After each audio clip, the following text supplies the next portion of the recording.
pour feathers down my throat and watch me choke on these ideals as you force feed them to me in the hopes that I'll remain satisfied on your emptiness.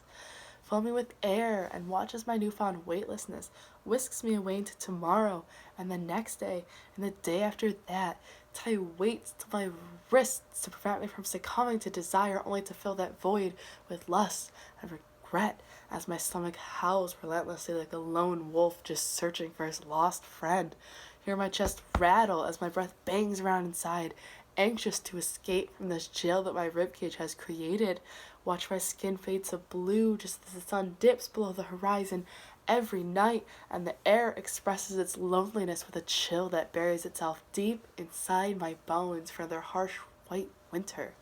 Feel the ground tremble just as my hands will when my bony fingertips and brittle nails reach for my 14th glass of water today to help fool my body into thinking I'm not killing it. Brush my hair and watch in astonishment as what was once my prized shiny mane comes out in dry clumps and is dropped into the trash where it can only hope to find more nourishment from the cold plastic it now resides in. Feel your body teem with horror as my shirt gets stuck inside my sweatshirt and slides up my torso as I slip out of it after a brutal day, fighting the war against the demons in my head.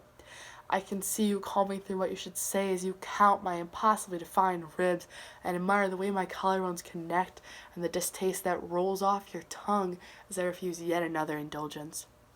You tell me my willpower is admirable, and I reply thank you as my mind is screaming at you that it's been starving for so long. Maybe it has decided dying would be more fulfilling.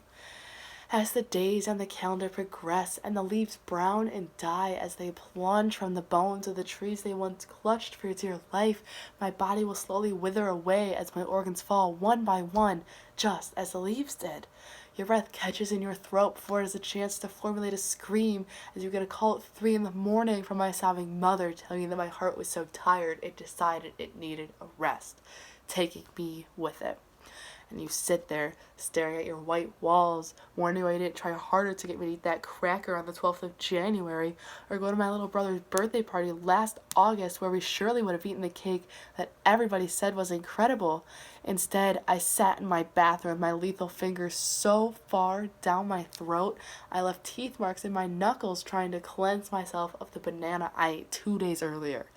You were struck by the realization that your praise is what kept me going when I was so tired that I almost collapsed in your arms in the middle of the supermarket as my brain tirelessly counted the calories of every variation of cans of soup and slices of bread that we saw.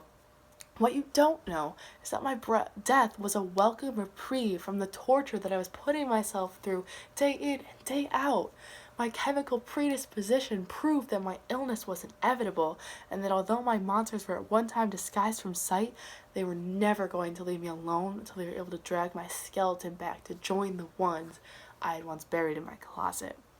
I am no longer sugar and spice and everything nice. I am instead skin and bones and the groans that those massive trees that you've always hated in the cemetery make as you look at my slight frame lying amongst the flowers propped all around my body as if this world is still trying to fill me with warmth even when there is nothing left of my physical being to feel the desperation and desolation that these people I have never even met wear like badges of honor as they stand around in competition to see who could furiously wipe away the most tears forming in their eyes to prove that they were the ones who loved me the most before I became a ghost.